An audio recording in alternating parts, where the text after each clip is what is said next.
What is poppin' YouTube? Bringing you some buy low trade targets to try to do before the NFL draft. I will say this, deals are still happening up until the NFL draft. The thing is, you got to be the Wolf of Wall Street. You got to be a closer. First player that I'm targeting right now is Tank Dell. And I've been targeting Tank Dell for the last few weeks. And the major thing with Tank Dell is he's fallen in the Dynasty rankings. When we're looking over here on Keep Trade Cut, he has dropped 15 overall spots down to the wide receiver 25 on Keep Trade Cut. And I understand he broke his fibula. I understand the Stephon Diggs signing. So I understand that his situation is maybe not improving to the level that we were hoping for going into year 2. But let us not forget, 15 fantasy points per game was the wide receiver 18. Now, granted, he was only playing with Nico Collins. So if you're assuming that Nico Collins plus Stephon Diggs, maybe a little bit of that target share starts to disappear into year 2 because he did have a 20.4% target share. But I think the Stephon Diggs signing impacts the running backs. It impacts Dalton Schultz way more than it's actually going to impact Tank Dell. And that might be bold to say, but I think this overall offense improves, takes the next steps, because if we look at Tank Dell, only played on 65% of snaps. So we'll have to see where he ends up falling in this Houston Texans pecking order. I think Tank Dell has taken the brunt of everything. I still think Tank Dell is a great buy low opportunity for you in Dynasty Fantasy Football. I understand he was an older rookie coming in at age 24, but give me all the Tank Dell I can get right now before people start to come to their senses. We got some deals over here. We got Deshaun Watson traded straight up for Tank Dell and Derrick Henry in a 2-quarterback league. 100%. Give me some Tank Dell. We got Tank Dell traded for Rashee Rice straight up. Give me Tank Dell in that trade. We got Cortland Sutton and Derrick Henry traded for Tank Dell. Give me Tank Dell. Tank Dell or Zay Flowers. Give me Tank Dell. I understand the value is there in some of these places, but give me all the Tank Dell you can give me. He's my first buy low player in this video. My second buy low player is going to be Rashee Rice. And I understand we just talked about him versus Tank Dell. Of course, I prefer Tank Dell over Rashee Rice, but Rashee Rice is at an all-time buy low opportunity. And the reason he is at an all-time buy low opportunity is because my man was driving that whip speeding. Now, let us not get into the legalities of Rashee Rice's situation. He is most likely going to get suspended. But this is the same type of play where we look at the talent, we say, hey, you know what? Wide receiver 28 on a points per game basis this last year, and he has fallen 8 spots this last month, all the way down to wide receiver 30. So behind guys like Deebo Samuel, Jaden Reed, Brian Thomas Jr., Rashee Rice slides in right there. And I understand the situation's sticky. We understand that the Kansas City Chiefs are probably going to draft a wide receiver. We'll have to see if they draft a wide receiver in round 1 or round 2, but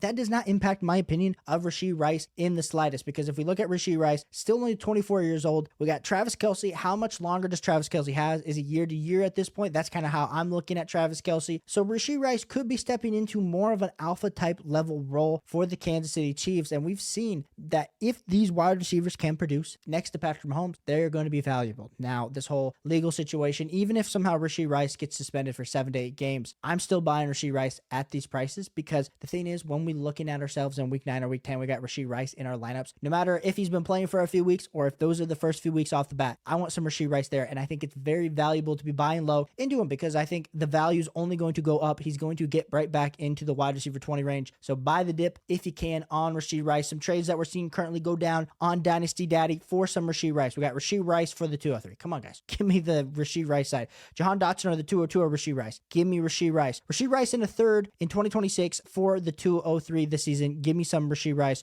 Rashee Rice for the 112 Calvin Austin. That's essentially the 112 or Rashee Rice. Give me some Rashee Rice. Absolutely great buy low opportunity for you guys right now to go and capitalize on that. My next guy we're going to be talking about is Michael Pittman Jr. And Michael Pittman Jr. on Keep Trade Cut has fallen 5 total spots down to wide receiver 17 on the board. And the main thing with Michael Pittman Jr., I think a lot of people understand that the Colts need more weapons in this offense. So as we approach the NFL draft, some of these wide receivers where we look at them, we're like, hey, they're the clear alpha. You kind of start to say, well, what are they going to be doing in their weaponry next to Michael Pittman Jr.? And when I look at Michael Pittman Jr. overall, I am not that scared, because this offense definitely needs some more playmakers. Besides Jonathan Taylor, besides Michael Pittman Jr., besides potentially Josh Downs, who else do they have? 15.6 fantasy points per game was the wide receiver 14, wide receiver 21, wide receiver 22 on the last 3 seasons as well. So when we're looking at him, really, ceiling's probably somewhere around wide receiver 12 to wide receiver 14, and his floor is somewhere around wide receiver 21 to wide receiver 22 on a year-to-year basis. And that is including the fact that we think that they're going to be adding a weapon. Sign me up for that all day when we're talking about him somewhere around wide receiver 17 prices, and I think he continues to fall.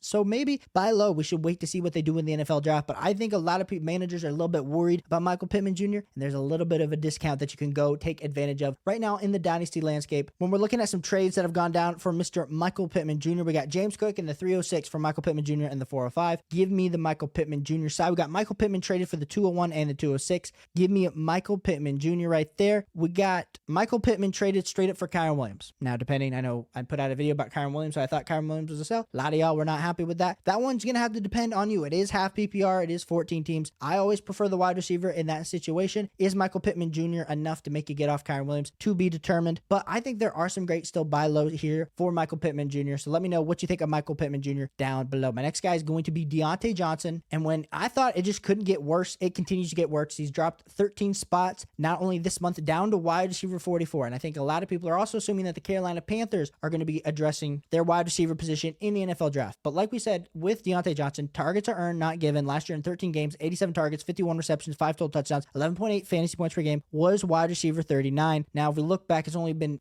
2 seasons ago when he did put up 17.2 fantasy points per game, was the wide receiver 8, had 169 targets. In 2022, had 147 targets. Now he enters an offense with the Carolina Panthers who are desolate and they need some wide receiver production. My man's an absolute target hog. I know he's 27, but this could be a little bit of like a Stephon Diggs type move where we know that this guy's talented, goes into an even better situation where, not to say that Bryce Young's better than what he was dealing with Kenny Pickett, but I believe Bryce Young's better than Kenny Pickett. So I think this could be a situation when we're looking at Diontae Johnson getting back to relevance where he could end up being a top 25 to 27 wide receiver. And when you're buying him at these rock bottom prices right now, makes absolutely zero sense for us not to go try to get some offers out for a target machine. Some trades that have gone down for Diontae Johnson here recently. Diontae Johnson or the 204. Give me Diontae Johnson. Diontae Johnson or Cooper Kupp. Oh man, I love me some Cooper Kupp. Love me some Diontae Johnson. You let me know down below who you're taking out of that deal. We also then have Diontae Johnson in the 208 for Matty Boy Stafford, depending if you need a quarterback or you've got, you're trying to get some wide receiver help. Diontae Johnson there.